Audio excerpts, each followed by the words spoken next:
ये लाजवाब सी बर्फ़ी देखकर क्या लग रहा है कि ये किसी खोए या मावे से बनी हुई है। लग रही है ना कितनी लाजवाब बर्फ़ी। तो मैं आपको बता दूं कि ये कच्ची हल्दी से बनी हुई बर्फ़ी है।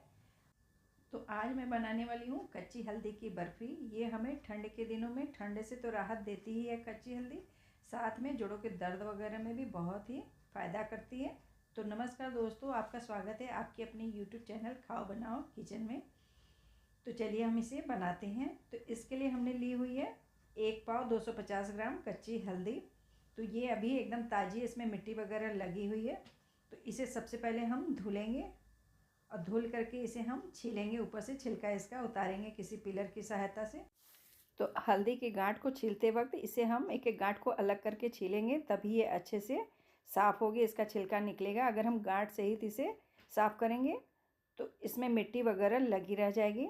तो इसलिए छीलते वक्त इसकी सारी गांठें अलग कर ले। तो इसे हमने काफ़ी अच्छे से धुल के इसका छिलका उतार के साफ़ कर लिया है। अब इसे हम महीन महीन टुकड़ों में काट लेंगे, छोटे छोटे पीस कर लेंगे। इसे पीसने के लिए आप चाहें तो इसकी पीस करने के बजाय इसे ग्रेट भी कर सकते हैं।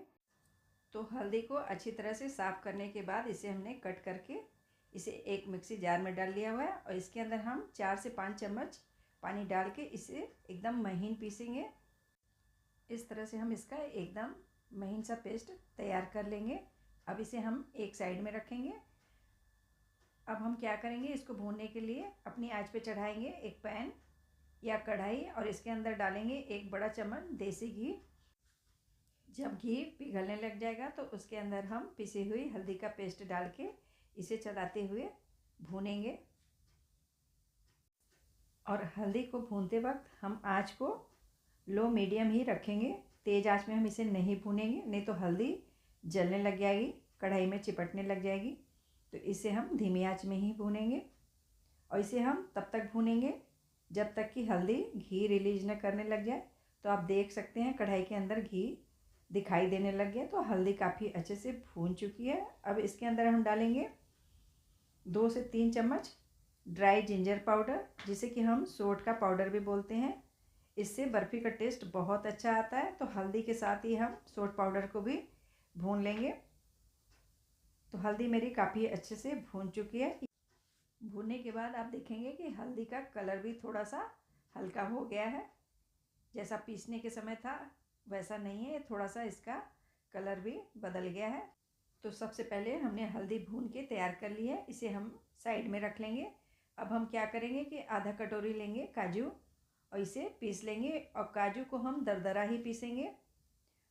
तो काजू को भी दरदरा सा पीस के हम इसे एक कटोरी में निकाल के एक साइड में रख लेंगे। इसके साथ ही हम आधा कटोरी बादाम भी लेंगे और बादाम को भी दरदरा सा पीस लेंगे। और पीसने के बाद इसे भी हम एक बाउल में निकाल करके एक साइड में रख लेंगे। तो हमने काजू और बादाम का भी पाउडर बना करके तैयार कर लिया हुआ है। तो दोनों को ही हमने दरदरा ही पिसा हुआ है। ये बादाम को भी मैं दिखा रही हूँ, दोनों को हमने अलग अलग ही पिसा है।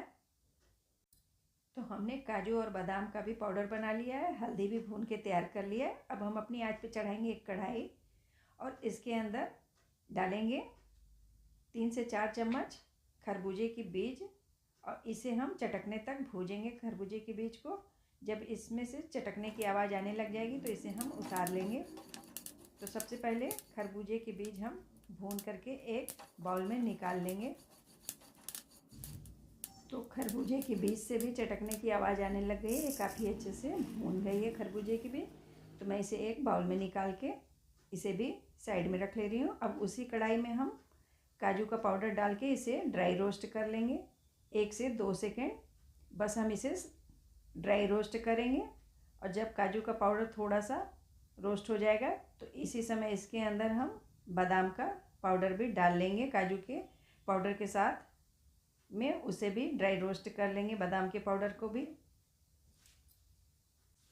तो काजू और बादाम की पाउडर को भी भूनते वक्त हम आँच को धीमी ही रखेंगे, तेज़ आँच में नहीं भूनेंगे, नहीं तो ये जल्दी जल्दी से जलने लगेगा। तो इसका भी कलर चेंज होने लग गया है और इससे खुशबू भी आने लग गई है। तो इसी समय हम इसके अंदर आधा कटोरी डाल देंगे नारियल का बुरादा। अगर आपके पास है तो डालें और ना डालना चाहें तो आप इसे स्किप भी कर सकते हैं। तो हमने इसके अंदर नारियल का बुरादा भी डाल के साथ ही में तीनों चीज़ों को मिक्स करते हुए इसे भी भून लिया है। तो इन तीनों चीज़ों को भूनने के बाद भी इसे हम एक प्लेट में निकाल के एक साइड में रख लेंगे। अब हम क्या करेंगे कि फिर से दोबारा अपनी कढ़ाई आंच पे चढ़ाएंगे और इसके अंदर डालेंगे 1 चम्मच देसी घी और इसके अंदर डालेंगे 1 कटोरी आटा। आटा वजन में लगभग 300 ग्राम के करीब में है। तो इसे भी हम आटे को भी गोल्डन सुनहरा होने तक इसे भूनेंगे।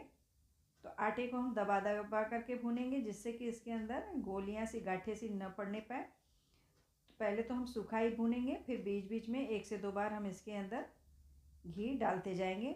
एक बार में घी डाल के हम नहीं भूनेंगे। तो इसे आटे को भी हम बिल्कुल ही धीमी ही आंच में भूनेंगे जिससे कि एकदम से गुलाबी गुलाबी सा आटा भून के तैयार हो। इसमें ज़रा भी कच्चापन नहीं होना चाहिए आटे के अंदर में। तो मेरा आटा भी काफ़ी अच्छे से भून गया है। ये एकदम गोल्डन कलर का भी हो गया, इसका कलर भी बदल गया है और साथ ही इससे भुनने की खुशबू भी आने लगी है। तो इसे भी अब हम एक प्लेट में निकाल लेंगे। मैं दिखा रही हूँ कि इसका कलर एकदम गोल्डन होना चाहिए और इसे धीमी आंच में ही भूनने से इसका कच्चापन बढ़िया से ख़त्म होता है। अब हम अपनी कढ़ाई में 1 चम्मच डालेंगे पोस्ता दाना और इसे ड्राई रोस्ट करके इसे भी साइड में निकाल लेंगे। पोस्ता दाना का यूज हम बर्फ़ी की गार्निशिंग करने के लिए करेंगे, इसलिए 1 चम्मच पोस्ता का दाना ही काफ़ी होगा। तो इसे भी हमने भून के निकाल लिया एक प्लेट में। अब हम बर्फ़ी जमाने के लिए अपनी थाल को भी देसी घी से ग्रीस करके इसे भी एक साइड में रख लेंगे। तो बर्फ़ी की सारी चीज़ें हमने तैयार करके रख ली है। अब हम बर्फ़ी को जमाने के लिए गुड़ को मेल्ट करेंगे। तो कढ़ाई में हम 1 चम्मच देसी घी डाल करके उसके अंदर 300 ग्राम गुड़ डाल करके इसे बगैर पानी का ही गुड़ को हम मेल्ट करेंगे और इसके अंदर 1 पिंच के करीब में हम जायफल को कद्दूकस कर देंगे। आप चाहें तो जायफल का पाउडर भी बना करके डाल सकते हैं। इसमें जायफल का पाउडर डालने से इसका टेस्ट इनहैंड होता है, इसलिए जायफल का पाउडर ज़रूरी डालें, इससे बर्फ़ी का टेस्ट बहुत बढ़िया आएगा।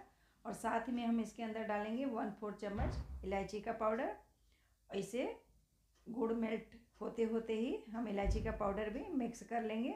तो गुड़ मेरा काफ़ी अच्छे से मेल्ट हो गया है, आप देख सकते हैं इसमें बॉयल सा आने लग गया है।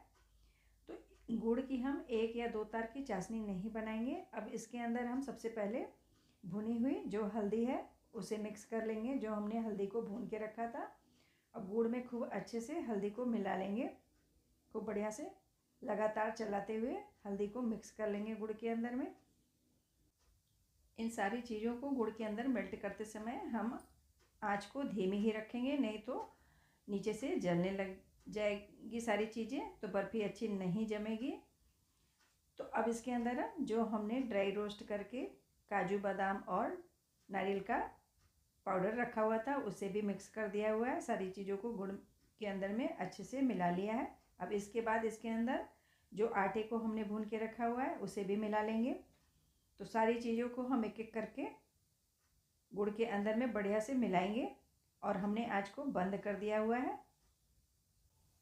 तो इस बर्फ़ी के अंदर आप अगर चाहें तो अपने टेस्ट के अकॉर्डिंग इसके अंदर में थोड़ी सी खाने वाली गोंद को भी तल के डाल सकते हैं। अब इसके अंदर जो हमने खरबूजे की बीज को ड्राई रोस्ट करके रखा था उसे थोड़ा सा डाला हुआ है और थोड़ा सा हमने बचा लिया हुआ है। तो आप देख सकते हैं कि बर्फ़ी का डो मिक्सचर काफ़ी अच्छे से सूखने लग गया है। जो जो गुड़ ठंडा होता जाएगा सारी चीज़ों को सोख कर लेगा, तो ये काफ़ी अच्छे से जमेगा। और गुड़ की मात्रा हम उतनी ही लेंगे जितनी कि हम आटे की लेंगे। हमने 300 ग्राम गुड़ लिया था, तो 300 ग्राम ही हमने आटा भी रखा था, तो इससे बहुत ही बढ़िया से जमेगा। अब हम अपनी थाली में इसे जमा लेंगे और इसे कम से कम 2 से 3 घंटे के लिए ठंडा होने के लिए, जमने के लिए हम रख देंगे। इसी समय हम इसकी गार्निशिंग भी कर देंगे। जो खरबूजे की बीज हमने बचा रखी थी उसे इसी समय ऊपर में डाल देंगे, जिससे ये काफ़ी अच्छे से चिपक गया है। अभी गर्म है तो खूब बढ़िया से चिपक जाएगी, खरबूजे की बीज निकलेगी नहीं। और साथ ही में ऊपर से पोस्ते के दाने को भी ड्राई रोस्ट जो करके रखा था ऊपर से फैला देंगे। तो ये मेरी काफ़ी अच्छे से जम गई है 2 घंटे बाद ये बर्फ़ी, आप देख सकते हैं। अब मैं बर्फ़ी को पीसेस में कट करूँगी। तो इसकी पीस बहुत अच्छी तरीके से निकल जाती है। इसे निकालने में कोई परेशानी नहीं होती है। तो ये तैयार है हल्दी की बर्फ़ी सर्व करने के लिए। अब मैं इसे एक प्लेट में सर्व करने वाली हूँ। देखा ना दोस्तों, इस बर्फ़ी को बनाना कितना आसान है। और इस बर्फ़ी में सारी ही फ़ायदे की चीज़ें भी पड़ी है, जैसे कि गुड़, बादाम, काजू, सौंठ, हल्दी, जो कि हमें ठंड से तो राहत देगी ही, साथ ही में घुटनों के दर्द वगैरह में भी ये बड़ी ही फ़ायदेमंद होती है।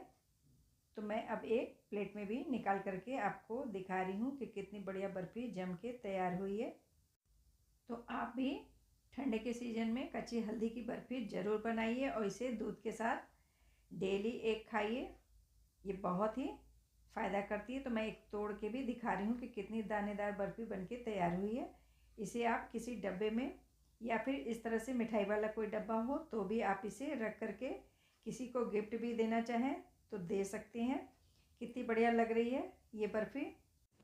तो जब कभी भी आप ये बर्फ़ी बनाएं तो बर्फ़ी को बनाते वक्त हमेशा देसी घी ही इस्तेमाल करें। किसी और घी या तेल में बनाएंगे तो उसका टेस्ट अच्छा नहीं आएगा।